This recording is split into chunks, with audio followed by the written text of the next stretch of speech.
Good evening students. आज हम लोग इसका नेक्स्ट क्लास कर रहे हैं, फिजिक्स का लेसन 2 का क्लास 3 आज। तो देखिए हमारे पास नेक्स्ट क्वेश्चन है, आपेक्षिक अपवर्तनांक से आप क्या समझते हैं। ध्यान देंगे स्टूडेंट्स, क्वेश्चन क्या है, आपेक्षिक अपवर्तनांक से आप क्या समझते हैं। तो आप लोगों को याद होगा, इससे पहले हम लोगों ने अपवर्तनांक के बारे में पढ़ा था। अपवर्तनांक के बारे में आप लोगों को याद हो गया कि अपवर्तनांक को n या म्यू से दिखाते हैं, n या म्यू से दिखाया जाता है, और इसका मान जो होता है वो c/cm लिखते हैं। आपको याद होगा कि c का मतलब शून्य में प्रकाश की चाल और cm का मतलब किसी माध्यम में प्रकाश की चाल। तो शून्य में प्रकाश की चाल और माध्यम में प्रकाश की चाल का अनुपात बेसिकली अपवर्तनांक था। अभी आपको जानना है आपेक्षिक अपवर्तनांक के बारे में। आपेक्षिक का मतलब होता है दो चीज़ के रिस्पेक्ट में, मतलब जब आप दो माध्यम की बात कर रहे हैं, माध्यम 1 और माध्यम 2, और उन दोनों के का कंपेयर कर रहे हैं, तो उसको हम लोग बोलेंगे आपेक्षिक। ध्यान देंगे इसका डेफिनेशन कैसे लिखाया गया है, दो माध्यमों के अपवर्तनांक के अनुपात को आपेक्षिक अपवर्तनांक कहते हैं। तो ये डेफिनेशन काफ़ी आसान है, दो माध्यम लेना है, दोनों का अपवर्तनांक का जो अनुपात हो जाएगा डेट इज कॉल्ड आपेक्षिक अपवर्तनांक। दो का अपवर्तनांक n1 और n2 है। ऑलराइट, तो अब देखेंगे कि n बराबर क्या होता है। n का हमने फॉर्मूला पढ़ा है c/cm, ये आप लोगों ने पढ़ा हुआ है। चूँकि माध्यम 1 के लिए है तो n1 बराबर हम लोग क्या लिख सकते हैं, c/c1, और n2 बराबर क्या लिख सकते हैं, c/c2। अब ध्यान देंगे कि माध्यम 2 का माध्यम 1 के सापेक्ष अपवर्तनांक को n21 से दिखाते हैं, माध्यम 2 का माध्यम 1 के सापेक्ष। सपोज कीजिए आप लोग जैसे ये जानते हैं, मान लीजिए कि कोई किरण आ रही है, ऊपर माध्यम 1 है और यहाँ पर आने के बाद ये थोड़ी सी मुड़ के निकलती है, ये माध्यम हमारा 2 है। तो हम लोग क्या बोलेंगे कि अभी माध्यम 2 का अपवर्तनांक निकल रहा है माध्यम 1 के सापेक्ष। ध्यान देंगे, जिसमें जा रही है उसका निकालते हैं, मतलब माध्यम 2 का अपवर्तनांक निकाल रहे हैं माध्यम 1 के सापेक्ष। आप लोग इस फिगर को भी साइड में बना लेंगे थोड़ा, तो उसको हम लोग दिखाएंगे कैसे, ध्यान दीजिए 2 1 से, n21, 2 का मतलब 2 का निकाल रहे हैं और 1 का मतलब किसके सापेक्ष, तो माध्यम 1 के सापेक्ष। तो n21 का मान हो जाता है n2/n1। जैसा अभी आप लोगों ने पढ़ा ना कि आप लोगों ने कि आपेक्षिक अपवर्तनांक जो है दो माध्यम के अपवर्तनांक का अनुपात होता है, तो यही अनुपात यहाँ भी लिया गया, देख सकते हैं n21 = n2/n1। ऑलराइट स्टूडेंट्स, अब देखिए n2 का वैल्यू आपके पास था, n2 का वैल्यू क्या है, n2 का वैल्यू है आपके पास c/c2, और n1 का वैल्यू क्या है स्टूडेंट, देखिए c/c1। तो इन दोनों वैल्यूज़ को हम लोग यहाँ प्लेस करेंगे। n2 का वैल्यू हम लोगों ने प्लेस किया c/c2 और भाग देंगे n1 को, तो n1 जो भाग में जाएगा वो पलट के गुना होगा, ये वाला जो मान है वो पलट के गुना होगा। तो जब पलटेगा तो c1 ऊपर आ जाएगा, c नीचे आ जाएगा, और अब जब इसे कटा देंगे तो फाइनली बचेगा क्या चीज़ स्टूडेंट्स, c1/c2। तो फाइनल बात ये है कि यदि अपवर्तनांक के बारे में दिया हो तो n21 का वैल्यू n2/n1 लगाएंगे, लेकिन यदि c मतलब प्रकाश की चाल दी गई हो तो c1/c2 लगाएंगे। तो ये क्वेश्चन में जैसे जब हम लोग न्यूमेरिकल्स करेंगे तो ये देखना होगा कि अपवर्तनांक दिया है या प्रकाश की चाल दी गई है। प्रकाश की चाल दी गई है तो n21 का मान c2/c1, और यदि अपवर्तनांक दिया गया है, सॉरी c1/c2 था, और अपवर्तनांक दिया गया है तो n2/n1। ऑलराइट, अब आप इसे एक और चीज़ देख सकते हैं, n21 का जो मान होगा वो ठीक उल्टा होगा n12 का। ये बात तो ऑब्वियस है ना कि यदि मान लीजिए कि एक माध्यम से प्रकाश दूसरे में जा रही है तो इसका जो मान होगा वह ठीक रेसिप्रोकल यानी व्युत्क्रम होगा उल्टा का। उल्टा का मतलब क्या, जब प्रकाश इस तरफ से ऊपर की तरफ जाए, तो ये केस डैश इसका ऑपोजिट होगा, यानी वैध क्रम होगा। तो आप बोल सकते हैं n21 का जो वैल्यू होगा, n21 का जो वैल्यू होगा वह वैध क्रम होगा n12 का। चलिए, ये बात समझ में आ गई होगी। हम लोग नेक्स्ट क्वेश्चन पर आते हैं। अगला क्वेश्चन देखेंगे स्टूडेंट्स। नेक्स्ट क्वेश्चन है, पानी में रखी छड़ या पानी में रखी पेंसिल कुछ मुड़ी हुई दिखाई पड़ती है, क्यों? ये सवाल आप लोगों ने पहले भी देखा है कि, या इसका एग्जाम्पल में देखा है कि प्रकाश के अपवर्तन के कारण ही ऐसा होता है। तो ध्यान देंगे, प्रकाश के अपवर्तन के कारण पानी में जो भी हम लोग छड़ी या पेंसिल रखते हैं वह मुड़ी हुई भी दिखेगी और थोड़ी सी मोटी भी दिखाई देगी। ऐसा क्यों? क्योंकि वहाँ जो भी बिंदु है, मान लीजिए उस बिंदु को हमने सी मान लिया, आप फिगर के अकॉर्डिंग कुछ भी मान सकते हैं। तो यहाँ हमने मान लिया सी से आती किरणें सघन माध्यम से विरल माध्यम में आती है। कैसे स्टूडेंट? देखिए, सघन का मतलब पानी के भीतर, तो पानी तो सघन माध्यम है, लेकिन पानी से आप जब देख रहे हैं उसको तो हवा में देख रहे हैं। हवा कैसी माध्यम है? विरल। अर्थात आप सोचिए कि जब पेंसिल से प्रकाश निकल रही है तो वह पानी के भीतर से यानी सघन माध्यम से आपके आंखों तक, डैट इज हवा तक, यानी कि विरल माध्यम में चल रही है। अतः प्रकाश के अपवर्तन के कारण, चूँकि पानी से प्रकाश हवा में गई ना, तो यहाँ भी प्रकाश का अपवर्तन हुआ, माध्यम बदल रहा है। अतः प्रकाश के अपवर्तन के कारण यह जो है अभिलंब से दूर हो जाती है। आप लोगों ने पढ़ा है स्टूडेंट्स कि सघन से विरल में जाती है तो वह अभिलंब से क्या होती है? दूर हो जाती है। अभिलंब से दूर होकर हमारी आंखों तक पहुंचती है। इस कारण जो भी बिंदु सी था अब वो सी डैश पर दिखाई देगा। वो कहाँ पर दिखाई देगा? C dash. आप लोग इसे ठीक से लिखेंगे, सी डैश ऊपर में होता है। ऑलराइट, चलिए, तो इसका एक फिगर है, उसको आप लोग बनाएंगे। इसका फिगर पर ध्यान देंगे स्टूडेंट्स। फिगर कुछ इस तरीके का बनेगा आपके लिए। क्या है इस फिगर में? देखिए कि जो ये एक पेंसिल या छड़ी जो भी है उसको यहाँ रखा गया है। तो वहाँ जैसे हम लोगों ने बिंदु क्या माना था? सी माना था। तो आप लोग यहाँ भी चाहें तो सी कर सकते हैं, इस पॉइंट को सी कर सकते हैं। यहाँ जहाँ पर ए लिखा हुआ है उसको सी कर लेंगे। तो आप देख सकते हैं कि भीतर से ये जो माध्यम है यहाँ, और ऊपर जो माध्यम है वो माध्यम क्या है स्टूडेंट्स? हवा। तो इसमें आप देखेंगे कि पानी से हवा में जा रही है, तो ये जो है अभिलंब से दूर मुड़कर हमारी आंखों तक पहुंचती है। और हम चूँकि अभिलंब से दूर मुड़कर हमारी आंखों तक पहुंच रही है, इसीलिए आप बोल सकते हैं कि यहाँ जो है जो बिंदु पहले इस जगह पर थी, मतलब ए पर थी, वो अब कहाँ दिखाई पड़ रही है? ए डैश पर। अर्थात छड़ी जो है मुड़ी हुई दिखाई पड़ रही है, या पेंसिल थोड़ी सी मुड़ी हुई दिखाई पड़ रही है। फिगर थोड़ा सा टफ है आप लोग, लेकिन बनाने का प्रयास करेंगे इसे। फिगर आपको सीखना होगा और प्रैक्टिस से ही आएगा ये। ऑलराइट, वीडियो पॉज करके आप लोग फिगर बना लेंगे स्टूडेंट्स। चलिए, यहाँ पर भी ऐसे बनाया गया है। आपको जो भी फिगर ठीक लगे, उधर का या इधर का, जैसे भी बनाना चाहे बना सकते हैं। चलिए, नेक्स्ट क्वेश्चन देखिए। वैसा ही क्वेश्चन है और सेम कॉन्सेप्ट है। नेक्स्ट क्वेश्चन है, पानी में रखा हुआ सिक्का ऊपर उठा हुआ दिखाई पड़ता है, क्यों?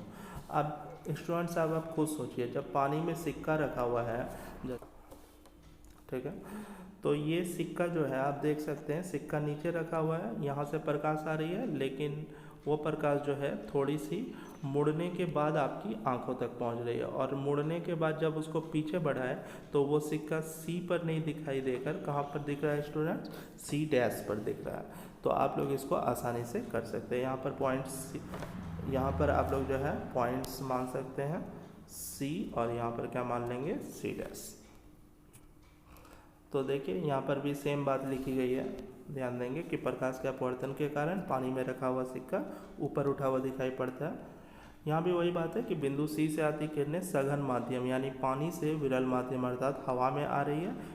सघन से विरल में जब भी आती है तो क्या होता है स्टूडेंट? अभिलंब से दूर जाती है। अभिलंब से दूर हटकर हमारी आंखों तक पहुँचती है, और इस कारण जो सी पर रखा हुआ सिक्का है वो सी डैश पर रखा हुआ दिखाई देगा। ऑलराइट, यहाँ भी सी डैश कर लेंगे, डैश ऊपर होता है। चलिए, यहाँ भी फिगर ऐसे बनाया हुआ है, ये फिगर भी आप लोग कर सकते हैं या ये वाला फिगर, जो भी आपको ठीक लगे, जो भी आसान लगे। नेक्स्ट क्वेश्चन पर आइए स्टूडेंट्स। हमारा अगला क्वेश्चन है प्रिज्म किसे कहते हैं, ये काफ़ी इंपॉर्टेंट है, समझेंगे। किसी कोण पर झुके दो समतल पृष्ठों के बीच घिरे पारदर्शक माध्यम को प्रिज्म कहा जाता है। ऑलराइट, ध्यान देंगे, किसी भी कोण पर झुका, जैसे यहाँ पर देखिए कि यहाँ जो है टोटल प्रिज्म में 5 सतह होती है। कितनी सतह होती है स्टूडेंट्स? 5 सतह। देखिए, एक सतह इस तरफ का हो गया, एक सतह इस तरफ का और एक सतह नीचे का, तो ये आपका 3 सतह हो गया। एक ट्रायंगल वाला सतह आगे का और एक ट्रायंगल या त्रिभुज वाला सतह पीछे का। तो इस तरीके से इसमें टोटल कितने सतह होते हैं? 5 सतह होते हैं प्रिज्म में। और ये जो है किसी कोण पर है ना, जैसे ये यहाँ कुछ तो कोण बन रहा है 60 डिग्री 50 डिग्री, कुछ भी कोण बन सकता है। तो किसी कोण पर झुके दो पृष्ठों के बीच घिरे पारदर्शक माध्यम अर्थात इससे प्रकाश पार जानी चाहिए। तो पारदर्शक माध्यम जैसे कांच का हम लोग बना सकते हैं, तो कांच से प्रिज्म बनता है। पारदर्शक माध्यम को प्रिज्म कहा जाता है। इसमें कितने सतह होते हैं स्टूडेंट्स? अभी बताया गया 5 सतह होते हैं। ऐसे प्रिज्म का प्रयोग होता है जो समबाहु त्रिभुज के आकार का होता है। जनरली प्रायः हम लोग ऐसा का यूज करते हैं जो किस आकार का हो? समबाहु त्रिभुज। जैसे यहाँ पर आप देख पा रहे हैं ऊपर में त्रिभुज बना है, तो जनरली समबाहु त्रिभुज बनेगा तो प्रत्येक कोण 60 डिग्री का होगा।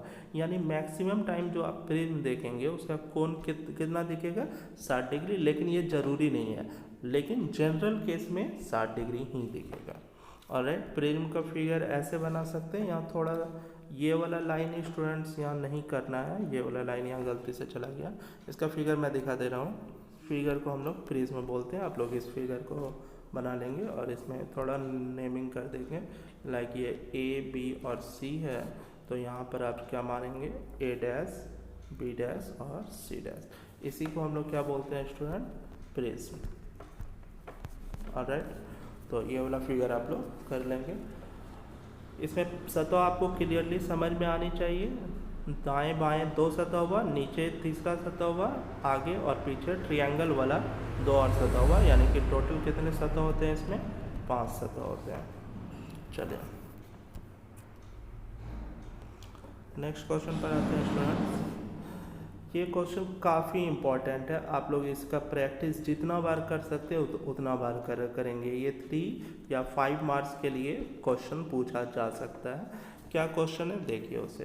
क्वेश्चन है कि प्रिज्म से होकर प्रकाश के अपवर्तन का किरण आरेख खींचे। मोस्ट इम्पॉर्टेंट क्वेश्चन, और इसी से विचलन कोण की परिभाषा भी हम लोग जानते हैं।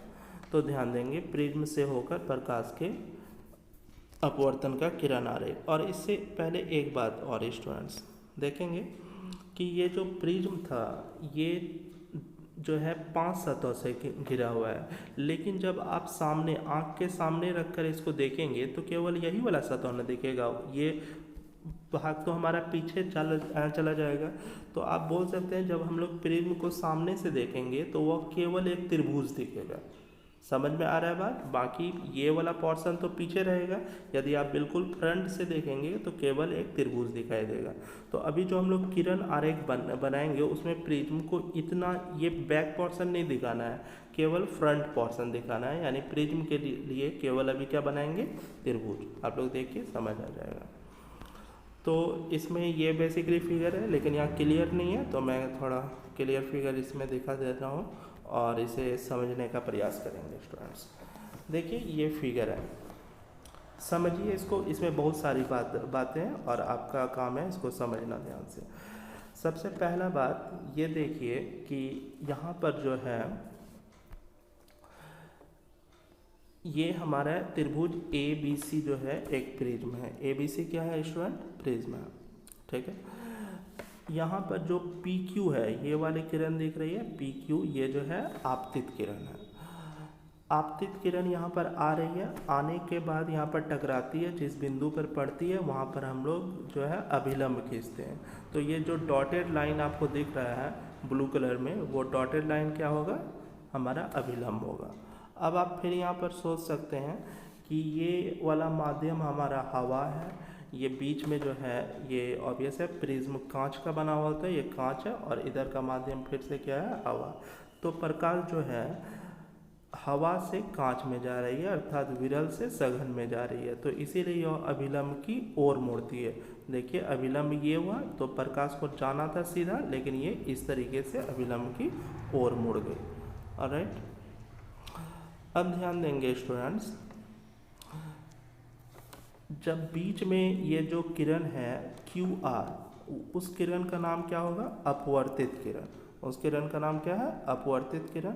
अब इसके बाद जो है फिर से जब निकलती है तो यह कांच से हवा में जा रही है, कांच से हवा यानी कि विरल से सघन से विरल में जा रही है। सघन से विरल में जाती है तो यह अभिलंब से दूर भागती है। इसको निकलना था बिल्कुल सीधा, लेकिन ये क्या हो रहा है स्टूडेंट्स, यहाँ मुड़ रहा है, यानी कि अभिलंब, ये वाला जो अभिलंब है इससे दूर भाग रही है।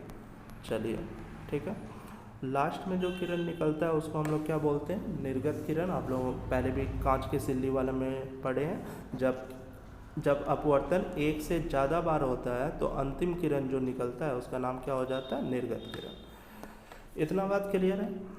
फिर से देखिए, PQ आपतित किरण है, QR अपवर्तित किरण है और RS निर्गत किरण है। और ये जो हम लोग ब्लू लाइन यहाँ पर डॉटेड में ब्लू लाइन दिख रहा है, वो दोनों जो है हमारा अभिलंब है।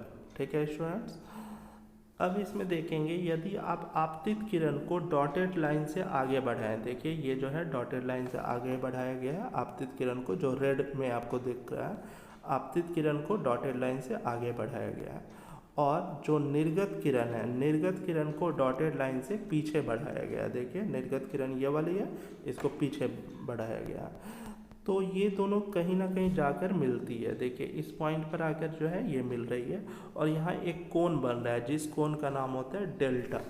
ये कुछ S की तरह का लिखा जाता है, लेकिन S में जो है कुछ इस तरीके से लिखा जाता है डेल्टा, ध्यान रखेंगे ऐसा, इस तरीके से हम लोग डेल्टा लिखते हैं। तो यही जो है डेल्टा है और इसी डेल्टा को हम लोग विचलन कोण बोलते हैं। यही जो है डेल्टा क्या कहलाएगा, विचलन कोण। तो अब आपसे पूछा जाए कि विचलन कोण का परिभाषा क्या है, तो यहीं आप बता सकते हैं। देखिए विचलन कोण किसके किसके बीच का कोण है, आपतित किरण ये जो आगे बढ़ा और जो है निर्गत किरण जो पीछे बढ़ा, उनके बीच का कोण है।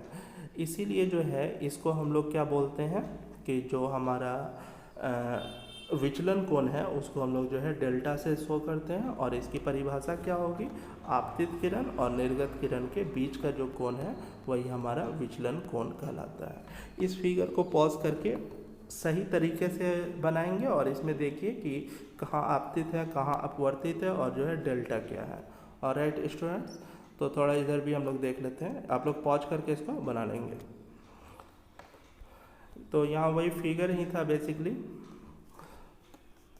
अब इसमें विचलन कोण या एंगल ऑफ डेविएशन का जो है डेफिनेशन लिखा गया है। ध्यान देंगे कि आपतित किरण और निर्गत किरण के बीच का कोण, अभी आपने देखा आपतित और निर्गत किरण के जो बीच का कोण होता है वही क्या कहलाता है, विचलन कोण। और इसे हम लोग हमेशा डेल्टा से सूचित करते हैं। विचलन कोण किससे दिखाया जाएगा, डेल्टा से। ऑलराइट, चलिए नेक्स्ट क्वेश्चन देखिए। अगला सवाल है हमारा, लेंस प्रकार का होता है। तो आप सिंपली बोल सकते हैं लेंस जो है पारदर्शक पदार्थ का टुकड़ा होता है। स्टूडेंट्स, पारदर्शक होना इसीलिए ज़रूरी है ताकि उससे प्रकाश आर पार जा सके। लेंस हमेशा पारदर्शक पदार्थ का टुकड़ा होगा जो किससे घिरा रहेगा, दो निश्चित ज्यामितीय सतह से। वह मिनिमम दो सतह से घिरा हुआ रहेगा। ज्यामितीय सतह अर्थात उसकी एक विशेष आकृति होगी, विशेष ज्यामितीय आकृति होगी। तो जनरली हम लोग लेंस को दो भाग में बांटते हैं। जैसे वहाँ हम लोगों ने मिरर या स्फेरिकल मिरर, गोलीय दर्पण को दो लिया था, एक उत्तल दर्पण और एक अवतल। वैसे यहाँ पर लेंस भी दो प्रकार का होगा, उत्तल और अवतल। स्टूडेंट्स याद होगा आपको, उत्तल जो दर्पण था वह कुछ उठा हुआ होता था, बीच में उठा हुआ, और अवतल जो दर्पण था वह कुछ बीच में दबा हुआ होता था। इस तरीके का आपको ये याद होना चाहिए। लगभग वैसा ही कॉन्सेप्ट यहाँ भी आएगा। देखिए उत्तल लेंस को हम लोग क्या बोलेंगे, कॉन्वेक्स लेंस। ये वाला उत्तल है, इसका दोनों सतह इधर का और इधर का उठा हुआ है। और इसमें आप देख सकते हैं अवतल लेंस, इसमें ये वाला और ये वाला सतह दबा हुआ है और ये बीच में पूरा कोई भी पारदर्शक पदार्थ का मटेरियल भरा हुआ होता है, अर्थात ये बीच में खाली नहीं होता है, बीच में पूरा भरा हुआ होता है। ऑलराइट, इसका फिगर आप लोग यहाँ पर देख सकते हैं स्टूडेंट्स। इस तरीके का कुछ फिगर होगा, आप लोग इसे बना लेंगे, काफ़ी आसान है फिगर। इसमें उत्तल लेंस में क्या होगा कि ये हमेशा जो है मतलब किनारे पर दबा हुआ होता है, बीच में उठा हुआ होता है। और इसमें आप देख सकते हैं, इसमें जो है किनारे पर उठा हुआ होता है, बीच में दबा हुआ होता है। ऑलराइट, चलिए नेक्स्ट क्वेश्चन पर आते हैं। नेक्स्ट क्वेश्चन देखिए स्टूडेंट्स, लेंस का वक्रता केंद्र और मुख्य अक्ष को परिभाषित करें। तो जैसे हम लोगों ने वक्रता केंद्र वहाँ पढ़ा था मिरर में, वैसे ही लेंस में भी वक्रता केंद्र है। तो मिरर में तो खोखला गोला का जो केंद्र होता था उसको हम लोग वक्रता केंद्र या सेंटर ऑफ कर्वेचर बोलते थे, लेकिन यहाँ गोला नहीं है स्टूडेंट, ध्यान से देखिए। यहाँ पर क्या है कि ये दो जो है गोलीय सतह होता है और उस गोलीय सतह का केंद्र को जो है वक्रता केंद्र कहते हैं। जैसे आप लोग यहाँ देख सकते हैं कि जो हमारा ये बनता है उत्तल लेंस बनता है, वो दो गोले से मिलता है, एक गोलीय सतह इधर है, एक गोलीय सतह इधर है, और जो बीच का भाग मिला वही हमारा क्या है, उत्तल लेंस है। ऑलराइट,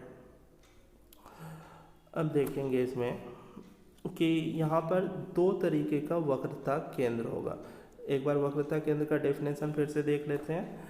लेंस को घेरने वाली गोलीय सतह का जो केंद्र होता है उसी केंद्र को हम लोग वक्रता केंद्र कहते हैं, और लेंस में दो वक्रता केंद्र होंगे। क्यों दो होंगे स्टूडेंट्स, समझ सकते हैं। यहाँ दो गोला है तो दोनों गोलीय सतह के कारण से दो वक्रता केंद्र होंगे। यहाँ पर आप लोग C1 लिख लेंगे और यहाँ पर C2। वक्रता केंद्र को C से दिखाते हैं तो ये वाला C1 और ये वाला C2, बीच में केंद्र लेंगे, यहाँ पॉइंट डाल दीजिएगा स्टूडेंट्स। उसी तरीके से अवतल में भी देखिए, ये भी दो अलग अलग गोले का बीच का पार्ट से बनता है। तो यहाँ पर हम लोग क्या करेंगे स्टूडेंट्स, इसमें इस तरफ C1 रहेगा और इस तरफ इसमें जो है C2 रहेगा। ध्यान देंगे, उत्तल में C1 हमारा लेफ्ट साइड होता है, लेकिन अवतल में C1 राइट साइड होता है। तो यहाँ का जो केंद्र है, इसको आप पॉइंट में भी दिखा सकते हैं, उसको C1 और C2 लिख लेंगे। ऑलराइट, ये उत्तल और अवतल है। नेक्स्ट उसी में है कि हमारा मुख्य अक्ष क्या होता है। तो इन्हीं दोनों को मिलाने वाली रेखा मतलब C1 और C2, यानी दोनों वक्रता केंद्र को मिलाने वाली जो रेखा होती है वही हमारी मुख्य अक्ष कहलाती है। यहाँ भी आप देख सकते हैं, यहाँ पर C1 था और यहाँ पर क्या था स्टूडेंट, C2। इन दोनों को मिलाने वाली जो रेखा है वही हमारी मुख्य अक्ष है। आप लोग फिगर थोड़ा ठीक से बनाएंगे। ऑलराइट, नेक्स्ट क्वेश्चन पर आइए। लेंस का प्रकाश केंद्र किसे कहते हैं। देखिए स्टूडेंट्स, प्रकाश केंद्र, अभी आप लोगों ने पहले एक चीज़ पढ़ा है कि जब भी दो माध्यम होता है, माध्यम एक होता है और माध्यम दो होता है, प्रकाश एक से दूसरे में जाती है तो थोड़ी सी मुड़ जाती है, इसी को हम लोग जो है अपवर्तन बोलते हैं। ये आप लोगों को मालूम है। लेकिन कुछ केस में ऐसा होता है, जैसे कांच की सिल्ली पर लंबवत पड़ने वाली किरण का आपको याद होगा स्टूडेंट्स, जब उस पर लंबवत डाले थे तो वहाँ पर अपवर्तन नहीं हुआ था, वो क्या हो गया था, सीधे निकल गया था। तो ऐसा ही कुछ लेंस के साथ भी होता है। क्योंकि लेंस अलग पदार्थ का बना हुआ है, इसीलिए प्रकाश जब एक तरफ से दूसरे तरफ जानी चाहिए तो मुड़ना चाहिए। लेकिन एक खास पॉइंट होता है लेंस में जहाँ पर प्रकाश जाने पर मुड़ता नहीं है, और उसी पॉइंट को हम लोग क्या बोलेंगे स्टूडेंट्स, प्रकाश। इसको इंग्लिश में हम लोग क्या बोलेंगे, ऑप्टिकल सेंटर। देखिए, किसी पतले लेंस का प्रकाश केंद्र मुख्य अक्ष पर वह बिंदु होता है जिससे होकर जाने वाली किरण बिना अपवर्तन के सीधे निकल जाती है। किसी पतले लेंस का प्रकाश केंद्र मुख्य अक्ष, ये मुख्य अक्ष है, यहाँ C1 और C2 आप देख पा रहे हैं, उस पर एक बिंदु है जिससे होकर जाने वाली जो है किरण बिना अपवर्तन के सीधे निकल जाती है। यहाँ किरण का डायरेक्शन दे देंगे। तो ये हम लोग केवल उत्तल में दिखाएं, आप चाहें तो अवतल में भी दिखा सकते हैं। इसके लिए मैंने स्लाइड्स बनाई हुई है, तो इस फिगर से आसानी से हम लोग प्रकाश केंद्र के बारे में समझ सकते हैं। आपको याद होगा अभी बताया गया कि जो उत्तल होता है उसमें C1 इधर और C2 इधर होता है। अवतल में ठीक उल्टा होता है, C1 इस तरफ हो जाता है, C2 इस तरफ हो जाता है। ऑलराइट स्टूडेंट्स, तो इसमें देख सकते हैं यहाँ बीच में जो पॉइंट है उसको O माना गया है। उसी O को जो है हम लोग क्या बोलते हैं, प्रकाश केंद्र। और वहाँ से जो किरण आती है देखिए वो बिल्कुल भी मुड़ती नहीं है, अर्थात उसमें विचलन नहीं होता है, बिना विचलन या बिना मुड़े सीधे निकल जाती है, इसीलिए इसको प्रकाश केंद्र कहते हैं। तो ये वाला फिगर आप लोग कर लेंगे। चलिए नेक्स्ट क्वेश्चन है हमारा, उत्तल लेंस को अभिसारी लेंस क्यों कहा जाता है। स्टूडेंट्स थोड़ा यहाँ क्लियर नहीं है, लिख लेंगे, उत्तल लेंस को अभिसारी लेंस क्यों कहा जाता है। कौन सा लेंस कहते हैं इसे, अभिसारी। आपको याद होगा अभिसारी का मतलब होता है जमा करना, एक बिंदु पर आकर मिलाना, इस चीज़ को हम लोग क्या बोलते हैं, अभिसारी। तो देखिए उत्तल लेंस का काम क्या है, ये काफ़ी इंपॉर्टेंट क्वेश्चन है। पहली बात इसको मार्क भी कर लेंगे आप लोग। उत्तल लेंस का काम जो है उससे होकर उत्तल लेंस का काम मुख्य अक्ष के समांतर आने वाली किरणों को एक जगह अभिसरित करना है। अभिसरित का मतलब एक बिंदु पर लाकर मिलाना है। देखिए यहाँ मुख्य अक्ष के समांतर, ये हमारी मुख्य अक्ष है, और इस मुख्य अक्ष के समांतर जो भी किरण आ रही है उस किरण को क्या किया जा रहा है, उत्तल लेंस द्वारा एक बिंदु पर लाकर मिलाया जा रहा है। इसी एक बिंदु पर मिलाने की जो घटना होती है या फिर जो एक बिंदु पर लाकर जो जमा करने की घटना होती है उसी को हम लोग बोलते हैं अभिसरित करना। चूँकि उत्तल लेंस सभी किरणों को एक जगह पर अभिसरित कर रही है, इसीलिए हम लोग बोलेंगे कि उत्तल लेंस कौन सा लेंस कहलाता है स्टूडेंट, अभिसारी लेंस। यहाँ फिगर आप लोग इधर से बना लेंगे, यहाँ मैंने फिगर बनाया हुआ है आप लोगों के लिए। देखिए ये वाला फिगर जो है इसको आप लोग कर लेंगे। इसमें यहाँ पर देख सकते हैं कि हो क्या रहा है, जो भी हमारा प्रकाश का किरण आ रहा है जो मुख्य अक्ष के समांतर है वो सभी किरणें जो है एक बिंदु पर आकर जमा हो रही है। यहाँ पर डायरेक्शन दे देंगे स्टूडेंट्स इस तरीके से, और सभी किरणें एक बिंदु पर आकर जमा हो रही है। उस बिंदु को क्या बोलते हैं, फोकस बोलते हैं। अभी आप लोगों ने पीछे भी पढ़ा हुआ है। चलिए, तो आपको ये बात समझ में आनी चाहिए कि उत्तल लेंस का काम है जो भी किरणें मुख्य अक्ष के समांतर आ रही है उसको एक जगह पर जमा करना है, इसीलिए इसको कौन सा लेंस बोलेंगे हम लोग, अभिसारी लेंस। अभिसारी लेंस, उत्तल लेंस का दूसरा नाम क्या हो जाएगा, अभिसारी लेंस। ऑब्जेक्टिव क्वेश्चन के लिए काफ़ी इंपॉर्टेंट है। नेक्स्ट क्वेश्चन पर आइए। जैसे उत्तल को हम लोग अभी अभिसारी बोल रहे हैं, तो जो अवतल होगा उसको क्या कहा जाएगा स्टूडेंट्स, अपसारी लेंस। तो आप देख सकते हैं अवतल लेंस का काम मुख्य अक्ष के समांतर आने वाली किरणों को अपसरित करना है। अपसरित का मतलब आप लोगों ने पढ़ा हुआ है, फैलाना, बिखेरना। तो एक जगह से इसका काम क्या है, बिखेरना। अतः इसे हम लोग क्या बोलेंगे, अपसारी लेंस। और इसका फिगर यहाँ पर देख लेंगे। तो देखिए स्टूडेंट्स इसमें क्या था कि जो भी किरणें आ रही है वो निकल इस तरीके से रही है कि ऐसा प्रतीत हो रहा है कि वो जो है किसी एक बिंदु से आ रही है। अर्थात जो भी किरण आ रही है उत्तल लेंस उसको क्या कर रहा है, अपसरित कर रहा है, यानी कि फैला रहा है। और राइट स्टूडेंट्स, देखिए लेंस के फोकस से आप क्या समझते हैं। तो उत्तल लेंस या अवतल लेंस दोनों के बारे में बात कर रहे हैं। देखिए मुख्य फोकस या सिर्फ फोकस भी बोल सकते हैं। तो उत्तल या अवतल लेंस में मुख्य अक्ष के समांतर जो भी किरणें आती है, आपको पता है वहाँ जो है लेंस में अपवर्तन होता है। तो वह अपवर्तन के बाद जिस बिंदु पर मिलती है या मिलती हुई प्रतीत होती है उस बिंदु को हम लोग क्या बोलेंगे, मुख्य फोकस, और इसे एफ से सूचित करते हैं। तो अभी आपने देखा भी कि मुख्य फोकस कैसा होता है, और इसमें भी आपको वही दोनों फिगर्स ही करने हैं। एक फिगर ये वाला आपको इसमें जो है बना लेना है, जिसमें कि आप देख सकते हैं मुख्य फोकस को दिखाया गया है कि जब किरणें जो है समांतर आती है ना, किरणें समांतर आ रही है तो वह एक बिंदु पर आकर मिल रही है, इसीलिए इसको हम लोग क्या बोलेंगे कि वह इसका मुख्य फोकस है। उसी तरीके से दूसरा जो है हमारा अवतल में आपने देखा कि ये वाला भी हमारा मुख्य फोकस है, यहाँ एफ। इसमें किरणें मिलती हुई प्रतीत होती है, जो भी समांतर किरणें आ रही है वो हो रही है अपसरित, लेकिन ऐसा लग रहा है कि बिंदु एफ से आ रही है।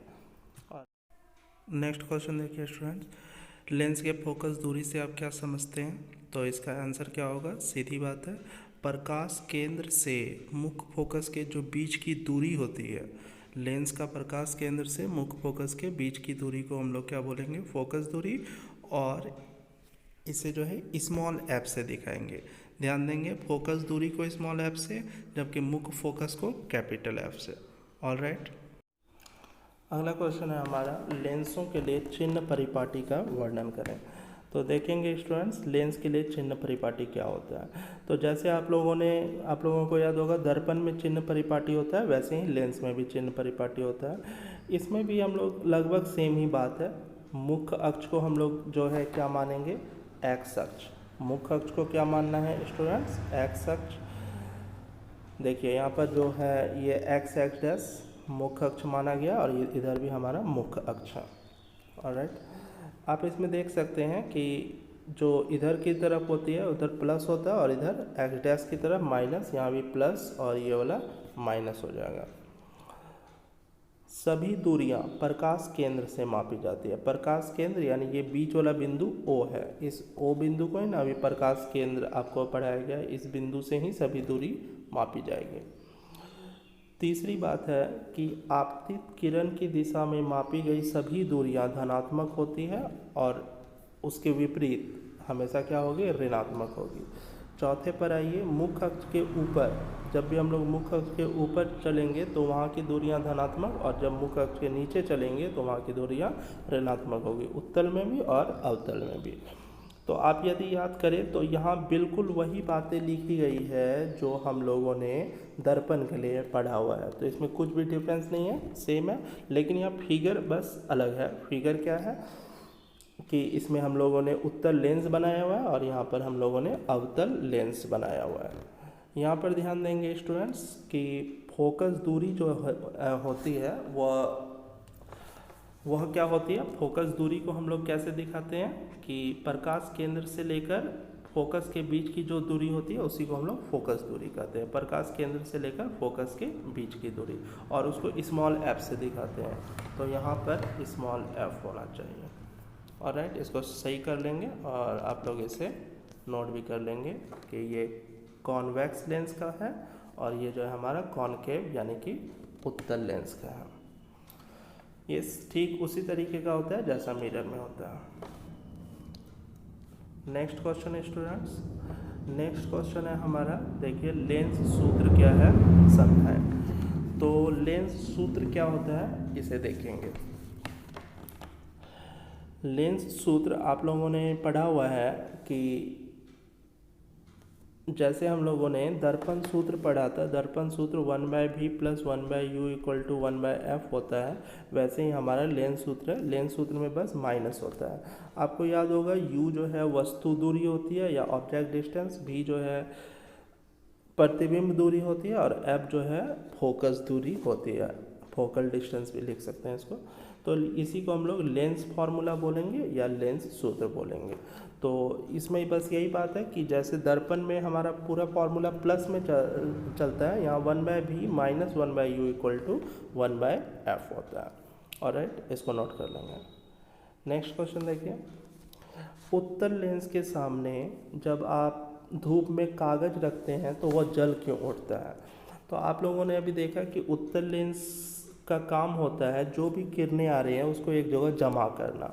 तो देखिए इसमें क्या लिखा हुआ है, उत्तल लेंस का कार्य सूर्य से आने वाली समांतर किरण पुंज को फोकस पर अभिसरित करना है। अभिसरित का मतलब जमा करना है, ठीक है।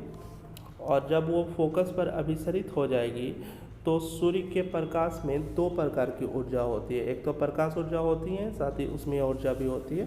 अतः जो है जहाँ पर वो अभिसरित हो रही है वहाँ ऊष्मा भी फोकस पर केंद्रित होने लगती है या अभिसरित होने लगती है। इस कारण फोकस पर कागज़ जब हम लोग रखेंगे तो कागज़ जल उठेगी। तो यहाँ पर आप लोग इस तरीके का फिगर बना सकते हैं, एक उत्तल लेंस, यहाँ पर आप लोग लिखेंगे सूर्य प्रकाश से ऊष्मा, सूर्य प्रकाश से आने वाली जो है ऊष्मा वो इस उत्तल लेंस के जरिए एक कागज़ पर जमा होती है। उस कागज़ पर जमा होने के कारण कागज़ जो है जल उठता है। आप लोगों ने यह एक्सपेरिमेंट किया भी होगा कि उत्तल लेंस या जो लेंस होता है उससे आप लोगों ने कागज़ जलाया होगा, तो वो लेंस जिससे कागज़ जल जाएगा वो कौन सा लेंस होगा स्टूडेंट्स? उत्तल लेंस। अब इसी उत्तल लेंस के बारे में एक खास बात और है कि इस उत्तल लेंस को कभी भी आँख के सामने रखकर सूर्य को नहीं देखना चाहिए। ऐसा करने से आपका आँख हमेशा के लिए ख़राब हो सकता है। क्यों हो सकता है? तो आप लोगों ने अभी समझ लिया है कि जब यहाँ किरणें आती है तो एक जगह पर आकर जमा होती है, ऐसा जमा होने से उसमें ऊष्मा भी होती है। उस ऊष्मा के कारण आपकी आंखें खराब हो सकती है। तो आंख को बचाने के लिए कभी भी उत्तल लेंस को आंख के सामने रखकर सूर्य देखना मना होता है, अर्थात ऐसा कभी करते हैं तो आपकी आंखें हमेशा के लिए खराब हो सकती है। चलिए देख लेते हैं इसमें क्या लिखा हुआ है। उत्तल लेंस सूर्य से आने वाली समांतर किरण पुंज को फोकस पर अभिसरित करती है। वही बात जो अभी आपने पढ़ा, सूर्य प्रकाश में ऊष्मीय ऊर्जा भी होती है तो ऊष्मा भी फोकस पर अभिसरित होती है। इस कारण उत्तल लेंस आँख के सामने रखकर सूर्य को देखने से हमारी आंखें जो है अस्थायी रूप से क्षतिग्रस्त हो सकती है, अर्थात फिर कभी ठीक नहीं होगी। तो इस कारण से आपको कभी ऐसा नहीं करना चाहिए। और राइट स्टूडेंट्स, आज के लिए हम लोग यहाँ तक रखते हैं।